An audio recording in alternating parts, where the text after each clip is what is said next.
full North American report up next.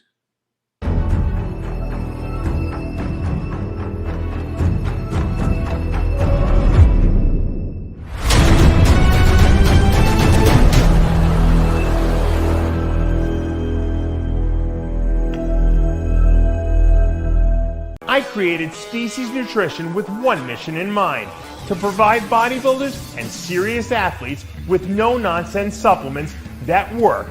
I put my name and reputation on every bottle of Species Nutrition products. If you want to be your absolute best, join the evolution.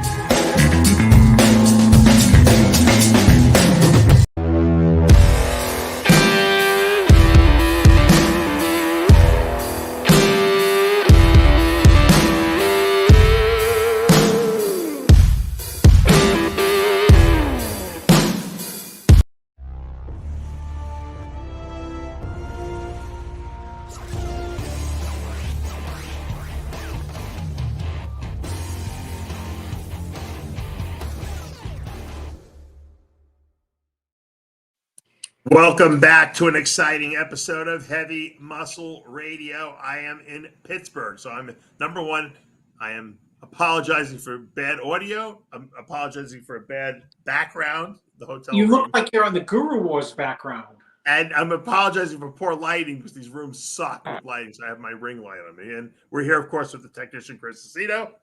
And this is my first trip back to Pittsburgh in a very long time. So long, Chris. In fact, I can't remember the last time I came back here.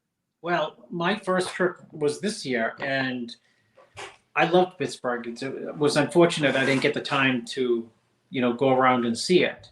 Yeah. But I just love, like, the rivers and the bridges and the architecture, old and new, the Steelers. You know what I mean? I was like a Steelers fan, yeah. Franco Harris, when I was growing up. Yeah. I used to, train at Mannion's gym. I'm just kidding. Franco Harris was everyone's, who played like tidbit football. Their idol. What's up, Xavier Wills? Watching Xavier Wills. What? No gossip.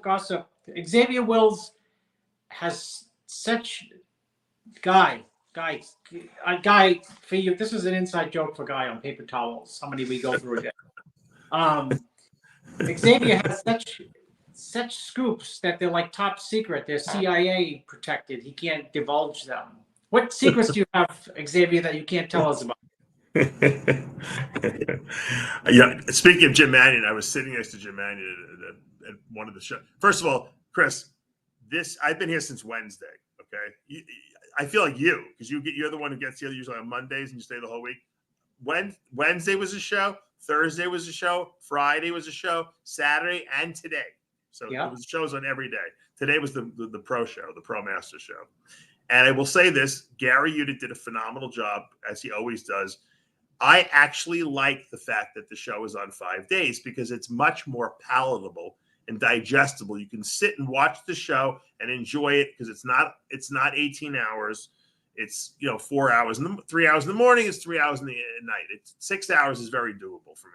And I didn't have clients in every class, so I can run out and go to the bathroom and stuff like that. It was very delightful to watch the show. I will say that they gave me very nice press seats and everything. I was right in the front, and I was sitting with my friend Brian Hoydick. I hadn't seen him in a while, and Christy Hawkins, who used to be who's an IFBB pro, and she'll be our she's going to probably be a billionaire pretty soon.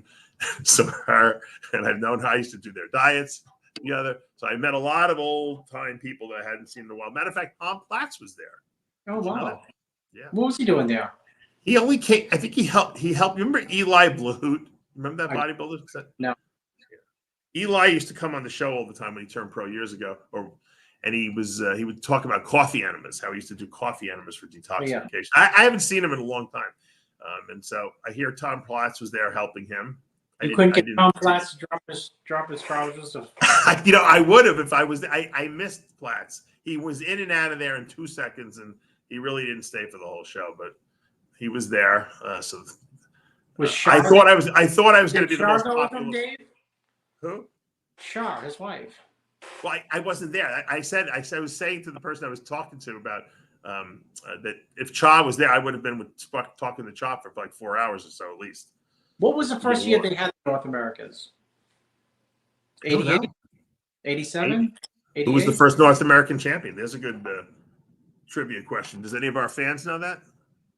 I have a good North American story. I've told it before, but not. Tell it.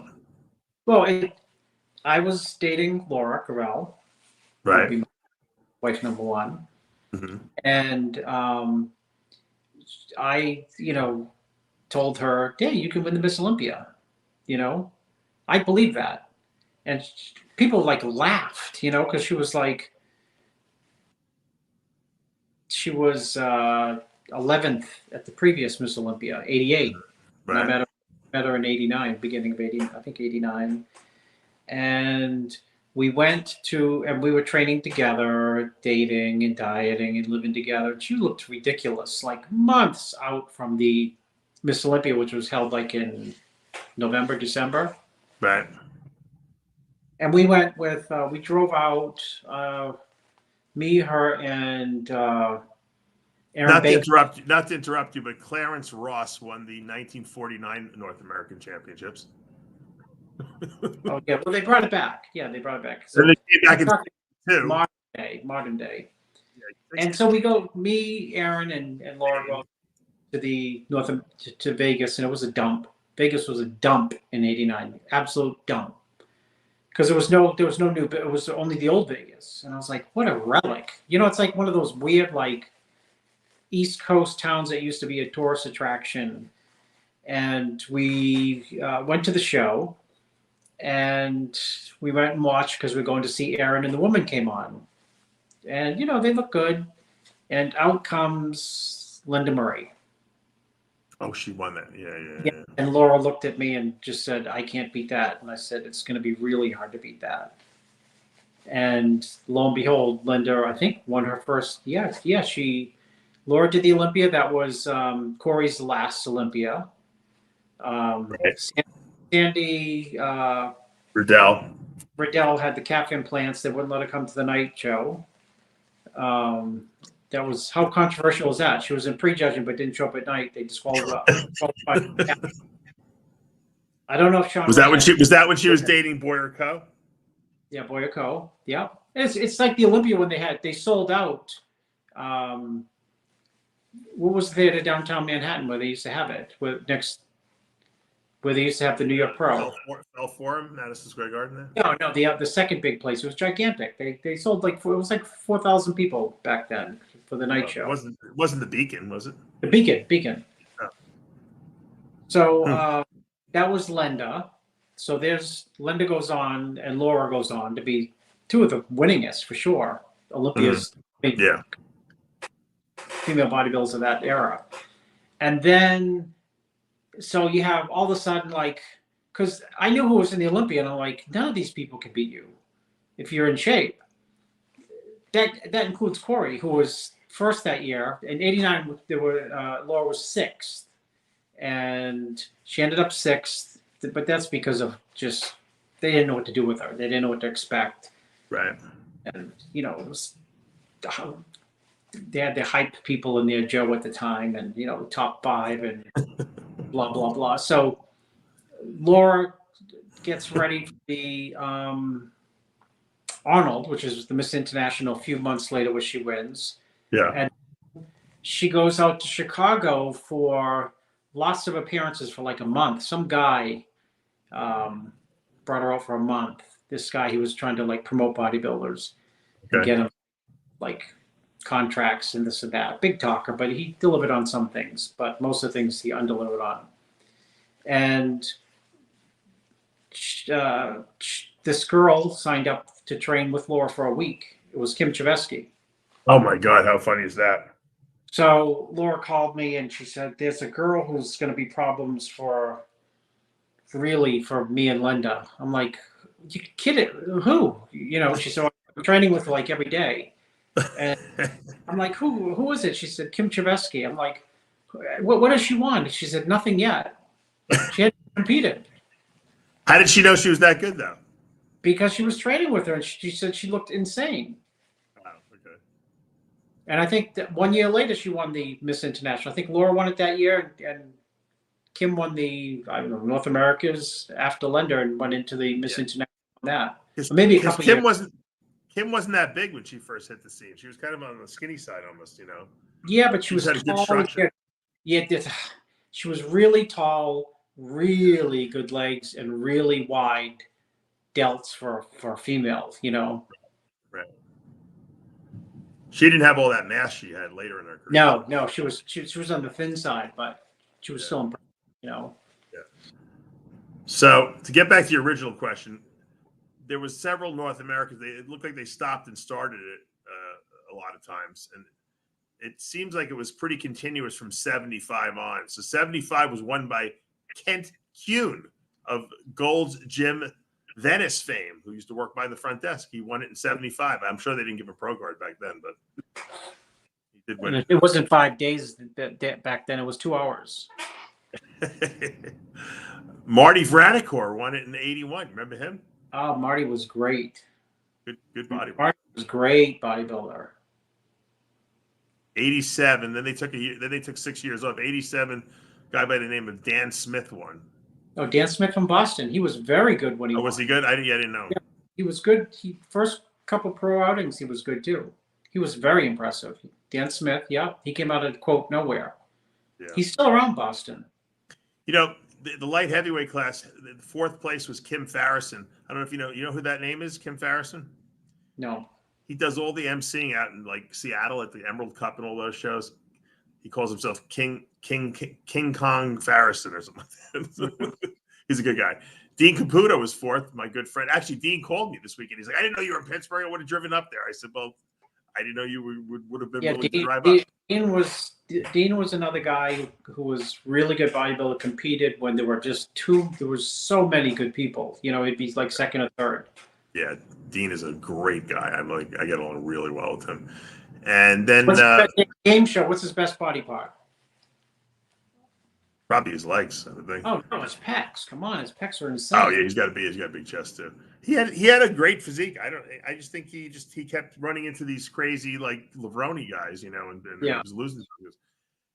Aaron Baker was second in the light heavyweight class that year too, 87. 87, okay. Then 88. 88. Nimrod King beat Troy Zucolato and won that. Yeah, Nimrod was a freak then. He was like 20 or 21. Really good. And in 89, Johnny Morant won, who's no longer with us. May rest in peace. Johnny beat Aaron. Dean Caputo was second. And Aaron was third. Oh, Aaron was third. And Bob Ciccarilla was fourth, actually. Crazy. I didn't even know that either. There you go. Some history. 90, Jimmy Quinn won. Yeah, I remember that. A lot of people don't know. You know, Steve Stone won the light heavyweight class that year. Yes, I remember. I remember Steve Stone won that year. Jimmy was in great shape for that show. And then Ray McNeil won in 91, and then Sally McNeil killed him a couple of years later. So yeah. And you know who won the light heavyweight class that year? John Simmons. That's Sergio Oliva calling me. John Simmons, who I actually saw this weekend here in the elevator. I was in the elevator. John Simmons. How's that for full circle, Chris? What year did John Simmons win? He didn't win the overall here. He won the I think he did win in North American eventually, but I think this one was he won the light heavyweight class. He didn't win the overall here. Yeah, he was very good. John Simmons was a great bodybuilder too. I want to say that John Simmons won in like maybe 2004 or something like that. I don't know. One of the years. No, that was Brian Chamberlain. Who won in 01? Jeremy Freeman. I don't know. I'm not remembering. Ooh. Losing track. Dexter won in 98. Yeah. Well, John Simmons won in 96. That's when he won. So there's been some really good North American champions.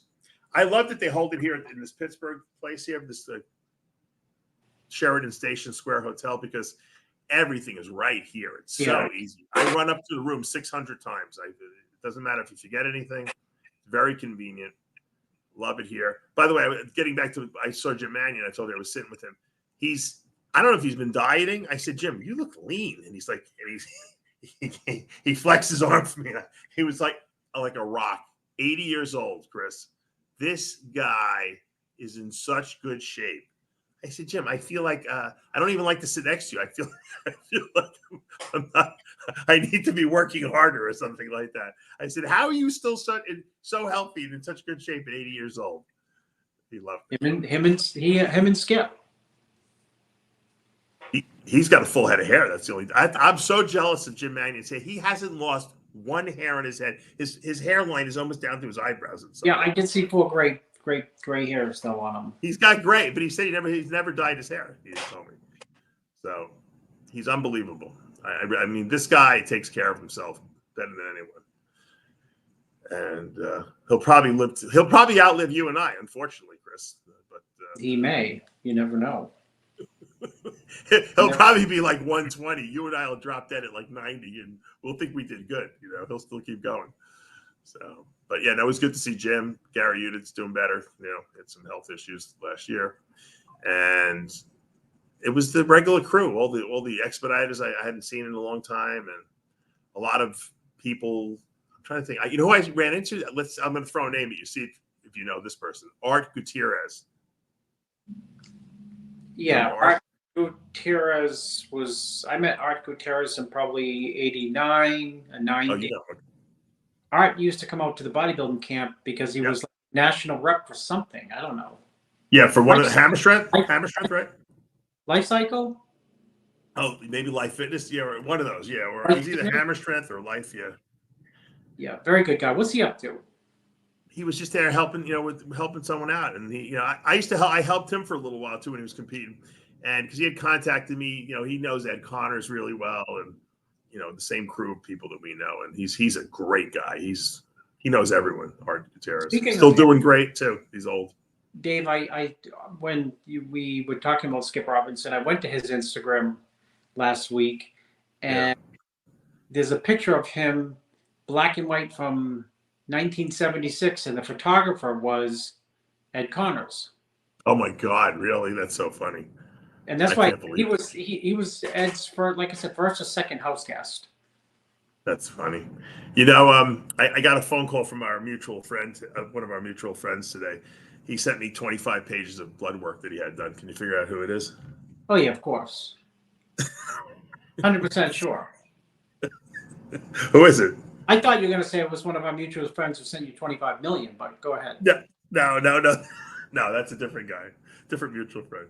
So Scooter sent me all his blood, but no. So Scooter sent me a video. I guess they were trying to blame him that for why Ryan Garcia, failed the drug test, at the boxing match with him and Devin Haney. So the new thing is now that he sent me a link to a podcast where they were talking. What's this guy? Who the fuck is this guy's name? I got to get the guy's name right. I don't want to misquote.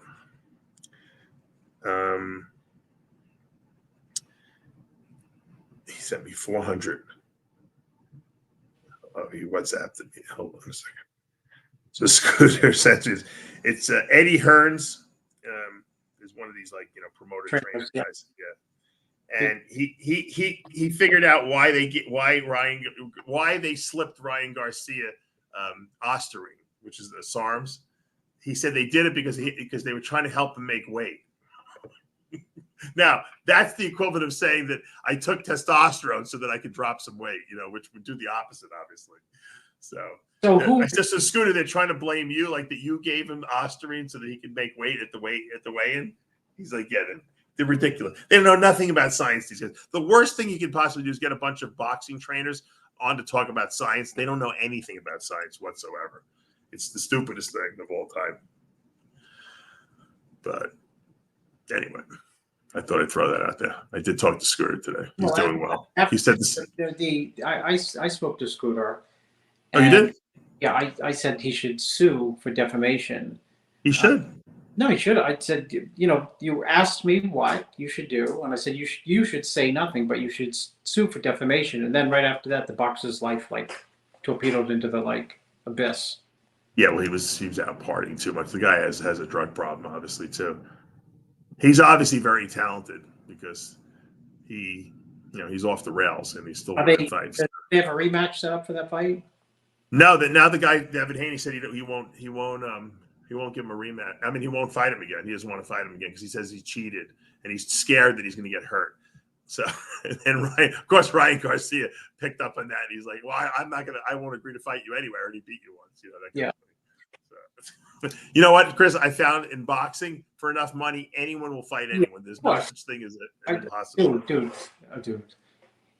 Anyone will compete anywhere if the money is right. I could have a bodybuilding show unsanctioned if the money was. Yeah, if someone put up $1 million, someone would do the show for sure. But, all right, your other mutual friend, who I thought sent you $25 million. You know, he should put up that kind of money for a show. I know, it'd be great. It would be absolutely great. All right, let's North American. So I had a bunch of athletes to show. One of my athletes, Chris Knox, who's been knocking on the door to get his pro card. You know, came into the North American. He just had placed at the USA, and we wanted to hopefully get his pro card. You know, here he is on the in the light blue trunks on the left, and he ran into. And we have said this before, Chris. You never know who's going to show up at these shows. And let me get his name right.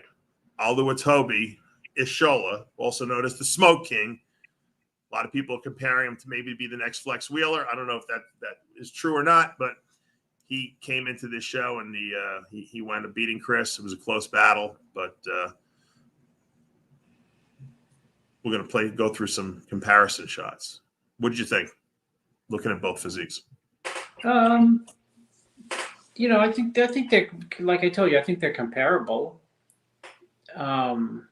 I think they, just there's more roundness to the winner and more quad development to the winner.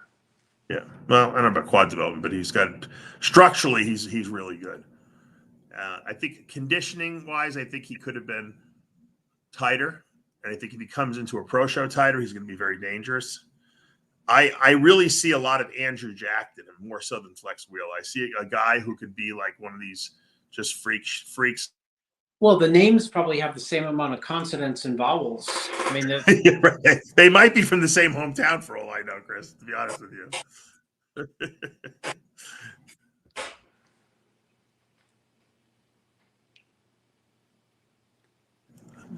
Keep talking while I pull up some pictures here. Yeah, no, I thought the winner. They put him through a lot of poses. They worked him really hard. Maybe it was this. I mean, what was the score sheets like? How close was it? Good question. I haven't even looked at the score. I was too scared to look at the score. Yeah, well, because you know what, when you're coaching someone and they get second and it's like 2 points, it's a gut. You know what? It was very close. I wouldn't be surprised if it was unanimous in his favor, in the other guy's favor, just because, it was close. But you know how like sometimes every judge will think the same thing, type of thing. Yeah. Well, if it's close, sometimes the deciding factor can just be. I mean, if it's not conditioned and it's one person has a very dominant 1 or 2 shots, which you were there. I mean, I wouldn't know if he did have a dominant shot or not. I mean, side chests, they look comparable. I think the winner's pecs look fuller, right? Yeah, Chris is tighter and Scholler is a little more round and a little bit more structurally superior, I think is the best way to put it. He's taller. He's more impressive standing in the lineup. And that stuff counts. It does count for something. I didn't have a problem. I would have flipped the coin, and I would have been okay, with whoever came at him. Obviously, I wanted Chris to win because I've been working with Chris. We've been working really hard. But even if you look at the front lat spread, you can just see structurally how he's really good. Let's pull that up here. Hold on.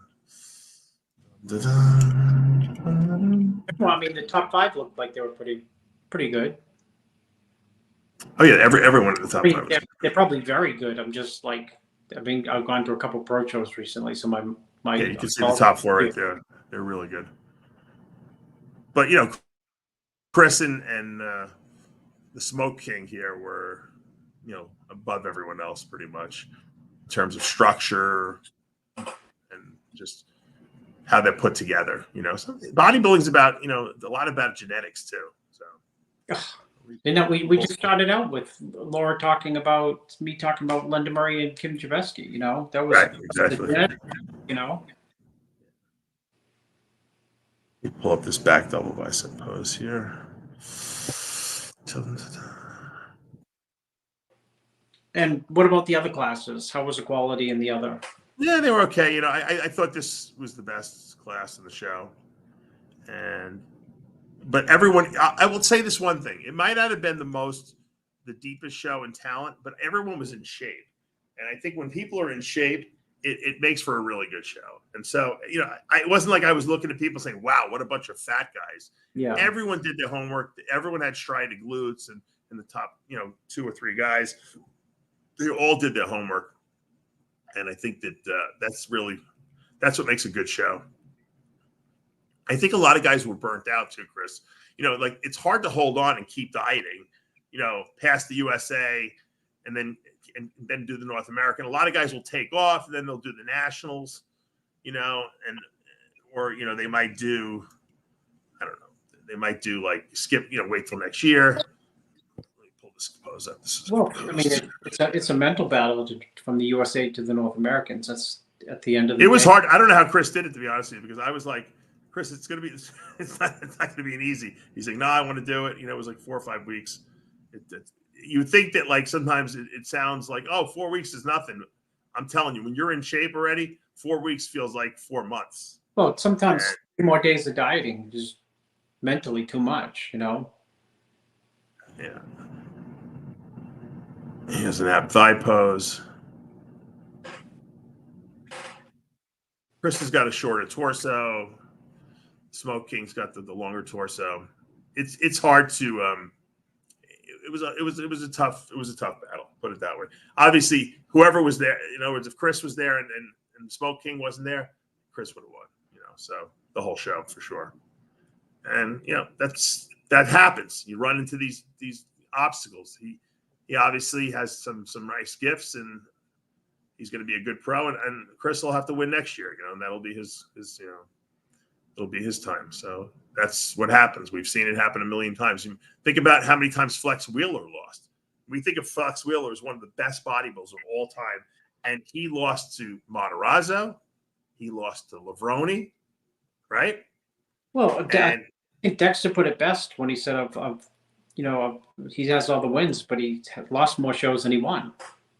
He's been competing longer than everyone else. Yeah, right. Exactly. Yeah, he lost a lot of shows. Yeah. Dexter's a type like, I lost the show. Okay, we'll get you tomorrow. Right. And that's what you got to do. And then, you know what? I had a couple of clients that, did some divisions and they weren't big enough, or, and, the North American's interesting because you get a lot of people coming from South America because it's open to everyone. So it's not like nationals or USA because, especially for the women's divisions where they have wellness, all those Brazilian girls come from Brazil and they'll do the North American, and it's like, holy mackerel, they're like huge.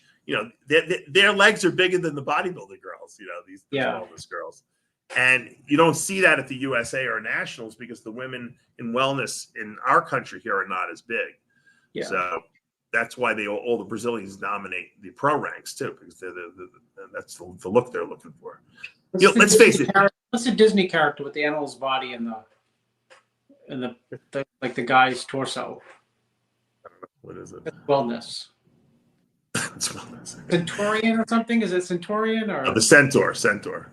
Xavier. It's the body of a horse, isn't it? Xavier, no gossip for us.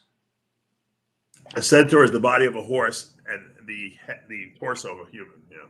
Oh, I get it mixed up. I thought it was. So, no, my point is that the wellness division was never intended for bodybuilding. It was never going to be incorporated, but it became so big in South America, in Brazil, and those countries down there. They loved it so much, and there was so many people were entering that they had to create a division in the NPC and the IFBB because they didn't want to.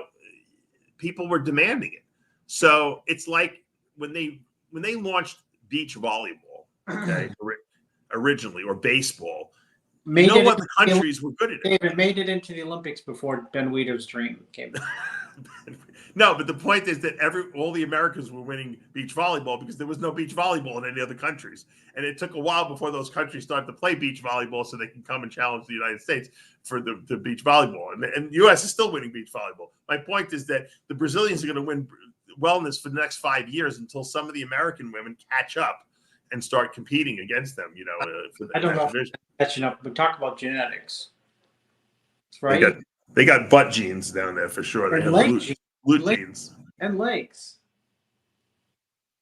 Legs in general, yeah. But people told me it's not a genetic thing. It's a cultural thing because they've always liked big legs on their women down there. That's always been a look. So women always train their legs and always try to get these big butts. I'm sure there's a genetic component too, but I know that that's something that they do like and admire down there. Whereas big butts only became a big thing in the United States when the Kardashians came on the scene. Before that, skinny butts were in. If you remember, when we were kids. If you got a big ass, you got made fun of. I had a dissertation on that. Who did? Cedric. What was Cedric's take on it? He said that only African American women had big butts and wasn't considered attractive until like they had to invent big lips for white women and big butts with implants. That's what he said. Man, I can see him saying that too. He said, they're still not saying black women are beautiful, and they're injecting their glutes and they're injecting their lips. And he went off. He says, and Bo Derek with those braids. It's true. Oh man! He said for every Bo Derek, he said there's 1,000 of her in Jamaica. Cedric would see the world so clearly, and yeah, may he rest in peace. We needed him a lot longer than we got him. What is Xavier saying? Someone had a theory that cultures, so try bigger butts, the women have bigger. I don't know what you're talking. Can you read his Chinese that he wrote? I can't read. I can't see my screen, even with glasses. But I can see Nick Walker, and he's in my top 5. Yeah. Oh my God! All right, let me go back to the show here for a second. All right, so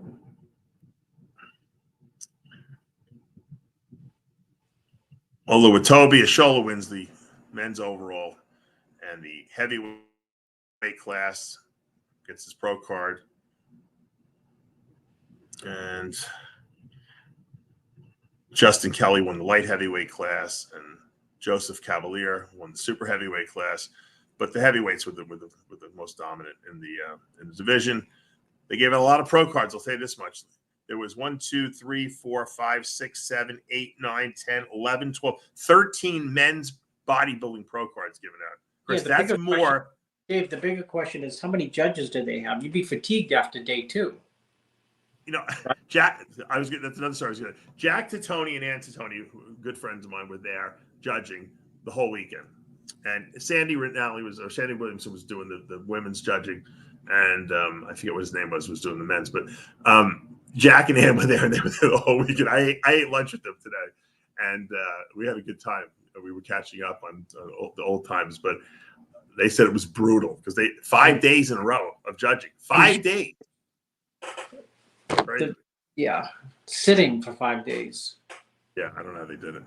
At least I was able to run in and out, and take a break. All right.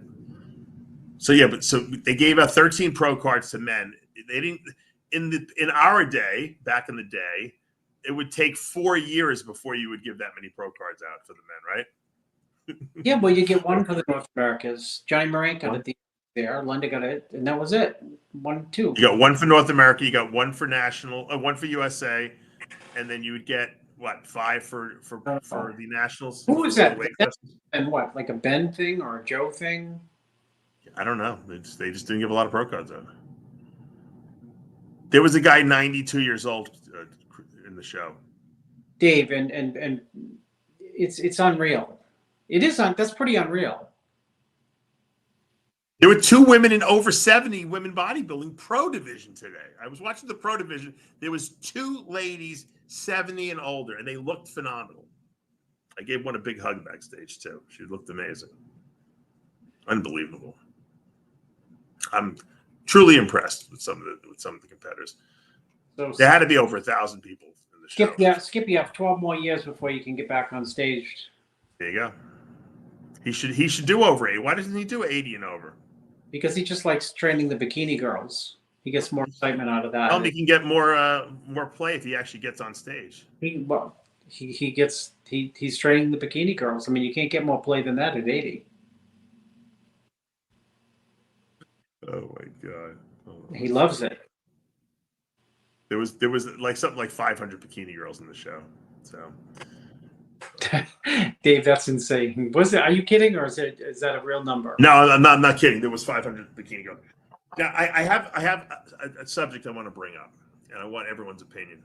You guys in the peanut gallery can give your opinion too. So there was a woman in the show. She was over 60. Great little bodybuilder girl. She won her pro card 3 times. Okay. And if you win a pro card nowadays and you've already won one and you get to the next division and you win again, they don't give the pro card to the next person down the road. Now, if I would be in that situation, which I never was, obviously, because I don't have any pro cards, but if I was, I would remove myself from the ballot, just like RFK Jr. is attempting to do in all the states where the contests are very close, although Michigan doesn't want to let him off the ballot. I would remove myself from the show and I would let 2 other people get their pro card because I'm an unselfish guy like that. Because I would think if I got my pro card, even though I paid for those divisions, I don't need the accolade. I want to give that pro card to someone else. How do you feel about that, Chris? I think if you're a competitor and you're competitive, I would. If it was me, I would be there to, win and be selfish and tell the person to get second and third, just like you told your client. See you next year. Oh, you're terrible. So you would take 3 pro cards? I would take 3 pro cards. You know what? If I was in Vegas and I was gambling, which I don't gamble, but I pulled a slot machine and I kept on winning and winning and winning. The guy behind me said, "I want to put in the quarter to win." I'd say, "Tough luck." Well, no, but let me make it. I'll give you 2 scenarios. Let's say if you're a pro and you win 3 divisions and you met money for that, I'm all in favor of taking the money. But if you're taking a pro card away from someone else, that they could potentially get one by just you being generous and saying, "Hey, you know what? I already got my pro card. I don't need this. I'd love to see you be a pro too." You wouldn't do that. You would still stick with the selfish route. Well, so she's already a pro. She wins her pro card, let's say in 60 and over bodybuilding. Okay, now she goes to 50 and over bodybuilding, and she wins the class again. Okay. Or she knows she's going to win the class because she's in the middle, after breeding. Yeah, case, I can see the benevolence of saying, take yourself out of that. Yeah. I got my pro card, Now, a better solution would be that they should just allow that woman to win her class, but give the pro card to the next person. Or just, I thought. They used to do that. Yeah. They don't do that anymore. Okay. I thought you took the thought right out of my head that in the past when someone won, because I was coaching someone for the North America years ago, and they probably could have won their class, the light heavy, and they won the over 35 and they gave them the pro card. And then, so I was there for the show, and it wasn't in Pittsburgh, it was in Cleveland. And, right. I didn't see him up on stage. I'm like, "What's going on?" And someone said, "Oh, they just pulled him." I said, "I didn't even know what that meant." They said he already got a pro card over 35. They're not going to let him compete in the Open. I said, "It makes sense." Now, to me, that they used to do that, and then they stopped because people were complaining that they paid the application fee and they wanted to be it. So why not let the person win and just give the pro card to the next person? Yeah, it's like otherwise, you're depending on someone who's most bodybuilders are inherently selfish, okay, and they don't want to not get the trophy for first place. And if I win Masters, I would rather win the Open, but they give the Masters pro card first. So if you win a Masters and then you get to the Open, of course you want to get the overall victory, but give the pro card to the next person. Yeah, It's silly not to. Like a bye. What do they call them? Like football when you don't have a game that week, a bye week. The bye week, yeah. So let them a bye, or what you can do is you can maybe we can start taking. In this case, we can approach the lady with the 3 pro cards, and we can broker those and see if we can sell them to people who got. Then on people's Instagram, they can put IFBB pro card broker. You see, I know that Lee Priest probably would feel the same way I did, but if they won't do that, give the pro card to the next person down the line, the person who wins those pro cards has the power to grant that pro card to those people, despite the fact that the organization doesn't want to give it to them. Well, that person may not. God. Yeah, I would look at it from a point of, hey, I'm in a place of power now. I've won 1 pro card. I don't need 2 more because it doesn't entitle me to anything else. They're not going to give the pro card to the second place people. Well, I have the power to give this person who's been trying as hard as I have to get a pro card by taking myself out of the competition. And I would do that just because the system is broken. The system should give the pro card automatically to the second place person. You probably, if you win the 3 pro cards, when it's time to apply and pay for your pro card, you only have to buy 1 pro card, right? That's right, because you only get 1, right? So that's part of the formula. Well, it's just silly. The whole thing is ridiculous. So I appeal to the powers that be to create a new rule that if someone wins the pro card more than once, they'll give the pro card to the next person down the line. This way, that person can still win the class, get their trophy, get their medal. By the way, they give away beautiful medals. I like the medals around the neck better. It looks like the Olympic medals you win at the when you go to the Olympics. Yeah, Ben Weeder, you're still not in the Olympics. Beach volleyball, beach volleyball made it, but not bodybuilding. Sorry, Ben Weeder. It looks like the Olympics, not the Olympics. And just give the pro card to the second person. Think about it. It doesn't make sense because otherwise you're basically relying on the person who's competing to be smart enough to say, I'm going to drop out because I have 1 pro card already. Please think about it. Anyway, this woman who won her pro card 3 times, I should probably mention her name. I don't want to screw it up. Let me get it right. I think it's Shelly. Is it Shelly? And she's from where? Shelly McClure. I don't know where she's from. So she won her pro card by winning she won some physique and she won bodybuilding. And then she went into the pro show today because they let you go into the pro show if you turn pro at this event. And then she actually won a couple pro divisions too. So I figured out, I think she entered like 6 divisions today in the pro division at $300 per entry fee. So that's $3,600. And then she spent yesterday on the amateur show. I think she was in, I don't know if she was in 4 or I think she was in 6 divisions also. That's 350 times 60. I can't even do that math. It's so complicated. that's $2,100. So she spent probably like $6,000 on application fees for the weekend. I guess she deserves all the pro cards she got, right? So the nice thing was that they're having the Masters Olympia in 2025. They're doing it every other year now. So they skipped this year. They're doing it in 25 in Tokyo, Japan. Did you see that? Hide Yamagishi's involved with that. Yeah, I sent you the text from the Guru Wars, Freddie Biggie Smalls. Oh, so he's doing it. He's going to do it. Yeah, he plans to do it. No. But because he was part of the Guru Wars, and I ended up. Yeah, is he working with you now? But no, he did for the Masters Olympia. It was 4th. Oh, okay. So at Guru Wars, when you and George were arguing, you actually he wound up actually going over to you. That's right. Not only did I win that argument, but I won the bodybuilder. Chris, you're the best, Chris. Dave, that clip should go in the Bodybuilding Hall of Fame. Yeah, that clip is definitely in the entertainment vault.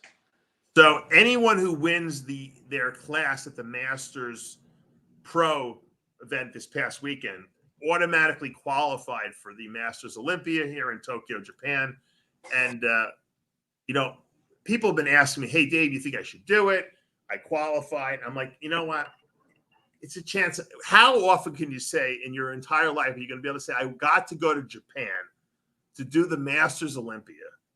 You know, even if you come in last place, if you're qualified, you go. Make a vacation at it if you have to. However you have to rationalize it, you go there because it's a once-in-a-lifetime chance you get to go to Japan. I'm sure they're going to roll out the red carpet for everyone there. And, you know, Jake's very smart by doing this in other countries now. Remember we talked about the fact that it's a good idea to kind of bid out these shows to, like, other countries. Let them fucking pay the bills. Why is Jake paying all the bills all the time? Let them put up all the money, and then, you know, we bring the athletes there. That's all, you know. Who do you think's the favorite for it? I don't know who's going to do it. Who do you think is going to do the Ishii's going to probably do it. Yeah, but he'll do the 212, I would think. He's not going to do the Open. Who's going to do the Open? I mean, we have a lot of good masters, over 40 guys. A lot of people, when you think about it, who are over 40. How close is Andrew Jack to 40? I don't know how old Andrew Jack is. He might have to wait till the next one, 2 years later. But first name, only Bob Ciccarello and you can say it. Davey probably can say it. Oh my God! So yeah, let's figure out who's in the running. Biggie Smalls. I told you, Texas, right, to check into the hotel room, and said I have a room here. They said no room. I said no, there's got to be a room here for me. They said no, there's no room. I gave my ID. No room. And I said okay, it's under Andrew Jack. And we don't have anything. I'm like going, not yeah. You have to have something. It's under. Oh, was it under real name Chinadu? Yeah. So I had to like Google what is Andrew Jack's name, and I handed the lady the phone. And I said, "Do you have any?" She said, "Yeah, we have something under that. 2 rooms." And I said, "One of those is mine." Yeah, I don't know if anyone can actually pronounce his name. Can they? I don't know. That's why I said you got to. What's his face, Ken? The guy was 4th place at the North Americans in '89 when I was there. Became the voice of bodybuilding, and it's not Sid. Sid can pronounce. I'm sure Sid can pronounce his name. Sid could know it. Sid would know what region from Nigeria, right? It was like when what's his name?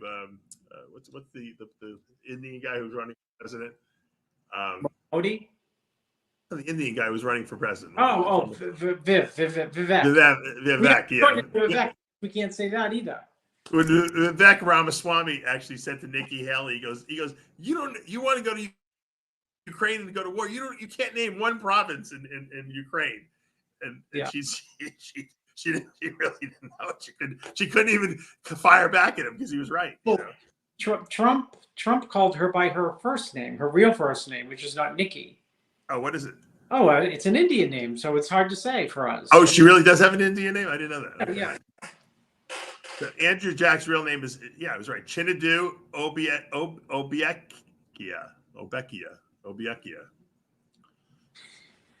But then he writes here under his thing, Jacked is my last name.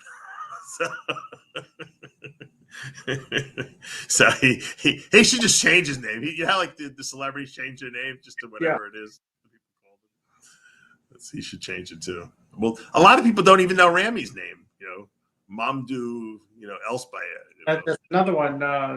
We live in the Instagram era when people really go by their fake names on like stage now. They go by their Instagram names, you know.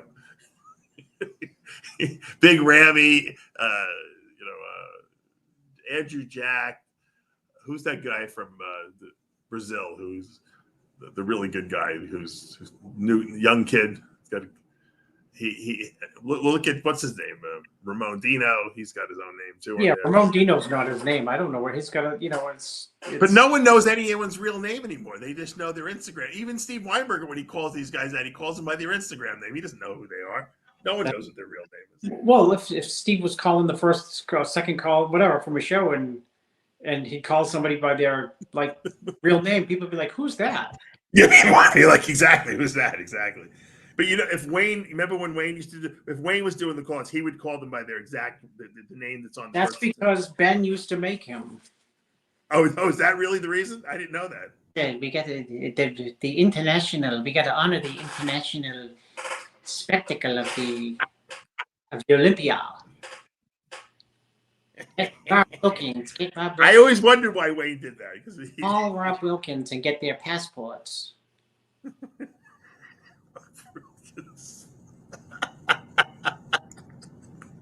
Chris, you're firing on all cylinders today. You got me cracking up here. All right, hold on.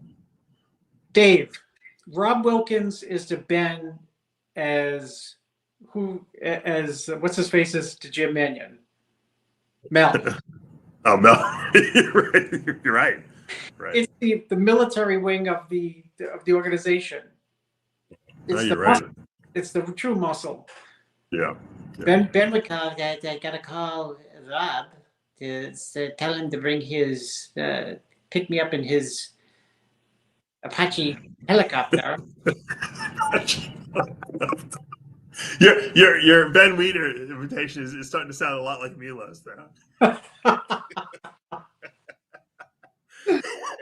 Yeah, I can see, you're right. I can see Ben Weeder flying in on an Apache helicopter. Oh my God.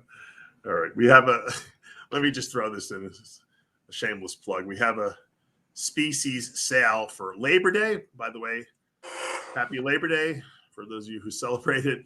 We're going to be selling vanilla peanut butter isolized and $27.99. That's a 45% discount. Also, the rest of the website will be 30% off. You must make $1 on that. Yeah, we don't make anything on when we do those crazy sales. 30% off the rest of the website if you put in the coupon code LABOR30.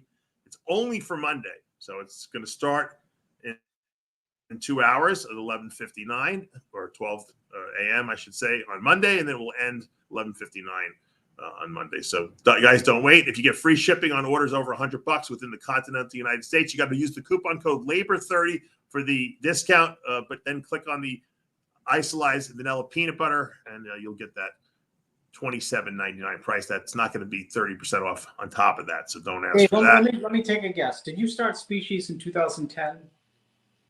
2008, actually, I started it. 8, okay. Yeah. But no, because at that Cleveland, North America, you had a booth there. We did. We used to, I used to always have a booth at Masters, Nationals, and North American. You know why? Because there's a lot of, the Masters people, have dispensable income, and we always did very well at those shows. And if you're thinking about having a booth, it's a good, when you're launching a supplement company, it's a good idea to have a booth at those shows, because a lot of the, the Masters competitors are, into their health, and they want to, find out what the latest and greatest. So if you do samples there, people can try them out. And we always did very, very well at that show. If you have a booth at the Masters Nationals, Dave's trying to say they're like retired and they're doing their hobby now, and they have disposable income, and they come to the booth and they say, I'll take that, and that. And if it's a guy like USA, it's like, can you sponsor me? Yeah, right. They want your money in the USA, at the Nationals, at the Masters Nationals in North America. They'll come and actually spend money. I saw my good friend Michelle and Billy Brent there. They had their what is it? Brent's Bling. They have their own jewelry company. They were there. They had a big booth in the front. I'm trying to think who else I ran into that you would know. I took pictures with a lot of different people. I'm trying to think. There were so many people I ran into, and so many people I hadn't seen in like 20 years, Chris. There, that it was like, I felt so old. My friend Brian Hoydick showed me. I said, how old is your young son right now? He had a son. The last time he showed me pictures, the kid was 3 years old. He's 20. The kid, guess how old the kid is? 23. He's 17. He's graduating high school now. He's 18. I'm like, Brian, I thought you just showed me a picture. He goes, I haven't seen you in like 10 years. He said, yeah. He said, you're right. I haven't seen you in 10 years. You know what? Ever since I moved and I had kids, I like 9 years disappeared out of my life, like blink of an eye. Because when they're little, it's tough. You know that, Chris. I don't have to remind you. What's Lee? What are you doing? Who are you arguing with on this little blog here? He's like, he goes after these guys. He goes after all the trolls. Lee is like the troll police, defender of the innocent.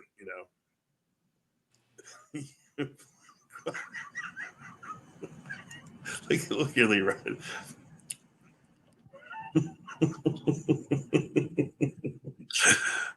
We love you, Lee. I hope your eye's feeling better.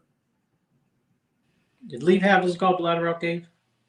No, no, he had a he had a blockage in his intestinal tract. He had food blockage. Lee, are you doing all right? What's going on with the stomach, with the intestines? Give us an update, please.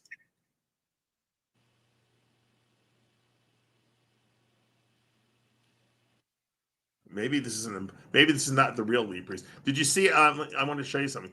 They have these robots now in China. Have you seen these lifelike robots, Chris? Which ones? Yeah. And I want you to tell me what you think is unusual about it. Hold on, let me pull these things up here. Hold on.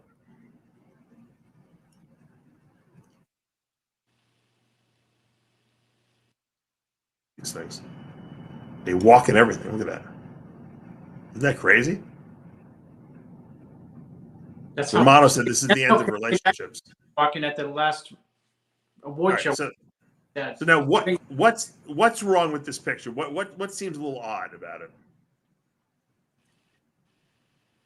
You got me, Dave. I'm looking at like less than a postage stamp on an iPhone. All right. Well, the Chinese developed these robots, but they all look like American women. Dave. You should have said it. You should have said it. I'm just gonna say American features. They're all American-looking women. How come they don't have any Chinese women? Obviously, they're not selling these robots to the Chinese. They're probably sending them all to the U.S. You know, they're probably spy bots. Jimmy the Bull would say no American wants a Chinese robot in his house. No, but they're making them for us. They're not. Remember did you ever watch The $6 Million Man when you were a kid? Yeah. People remember the episode with Dave, I'm a man of predictions. I guarantee within 3 years people will be dating these and it'll be the norm. Oh, that's what Romano said. But did you remember the fembots in the $6 Million Man? They had the female. You know, of course, they weren't real robots, but that was the premise of the episode. The fembots. They were replacing all the women with these robots, and that's what they're going to do. They're going to infiltrate our whole country with these female robots, and then they probably all going to be spying on us and stuff like that. Yeah, well, they use TikTok for that. Lee said he would bang one. Of course he said would. He'd bang it. Lee said you have sex with them, you get COVID. That's terrible. Lee, it could be worse than that. It might sterilize the whole population. You know? Yeah, that could be. By the way, I don't have Botox in my face. A lot of people have been telling me this lighting's here is terrible, but a lot of people have been telling me my skin looks good, Chris. I think the stem cells I got, are regenerating my skin. I'm aging in reverse now. I thought it was the mineralized. No, I can't take credit for this. I think it's the stem cells. A lot of people have said the same thing to me, and I'm not doing anything special, believe me. Well, I just had sushi and I ate a ton of soy sauce. Claim that I look like Ellen, so I mean, that's from your. Who said you look like Ellen?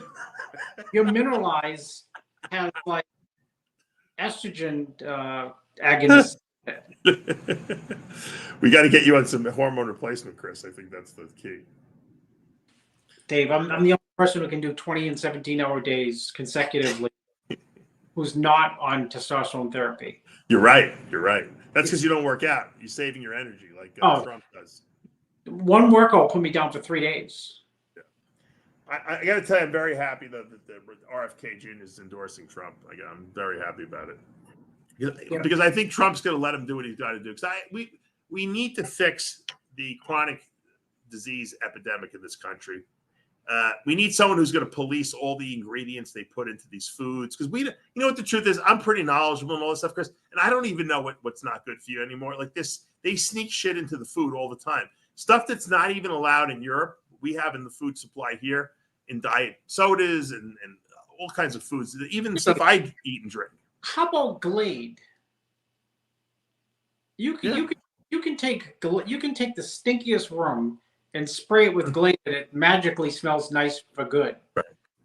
It can't be. Well, you're not spraying like orange peel extract and like mineral. into the air.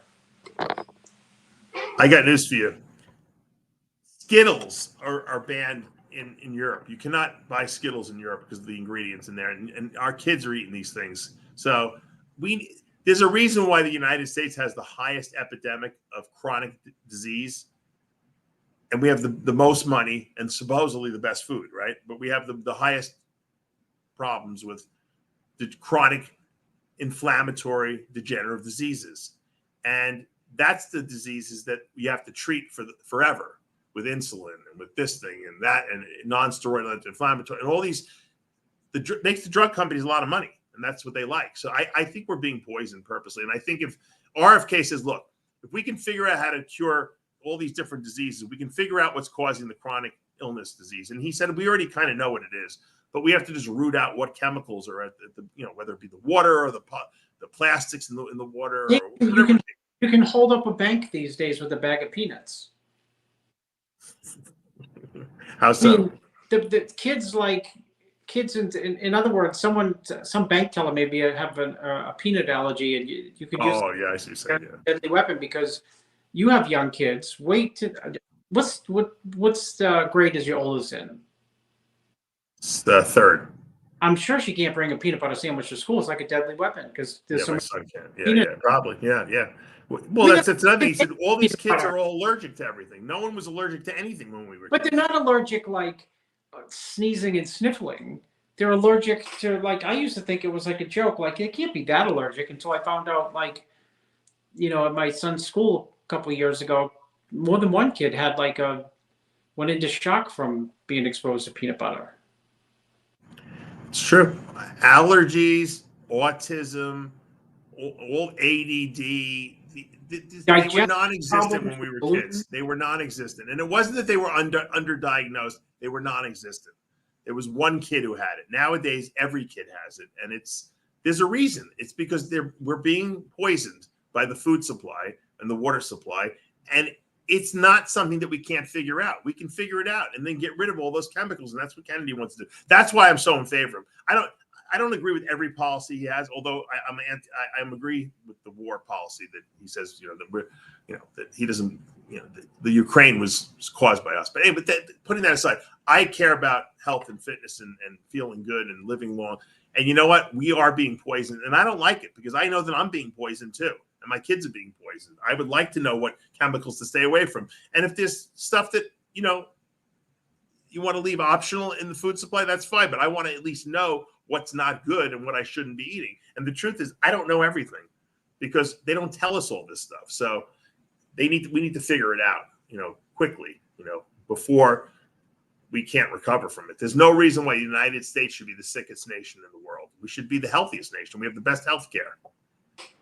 Well, that's like saying we have the best mechanics, but all our cars are broken. Just because we have the best, mechanics doesn't mean we have the best cars. I didn't say we have the best doctors. I said we have the best health care. In other words, we supposedly are supposed to be number one in everything. But the truth is, my point is we have the best fixers in terms of health. Right, you're right. We have the best. We don't need fixers. We need prevention. Preventive medicine. That's exactly 100% right. 100% right. All right. Well, we got through an hour. Congratulations to all the winners at the North American Championships here, the amateurs, the pros. Congratulations to the pros that have qualified to go to the Masters Nationals next year in Tokyo, Japan. Make sure you go, guys. Don't turn down that opportunity. And thank you to Gary Udit and Jim Mannion for rolling out the red carpet for me, and to all my clients and how great they did. And we're going to be interviewing the winner of the North American and a couple other interesting stories that I encountered along the way. That'll be this coming week. For now, as we say every week here at Heavy Muscle Radio, the truth hurts. See you next week, guys.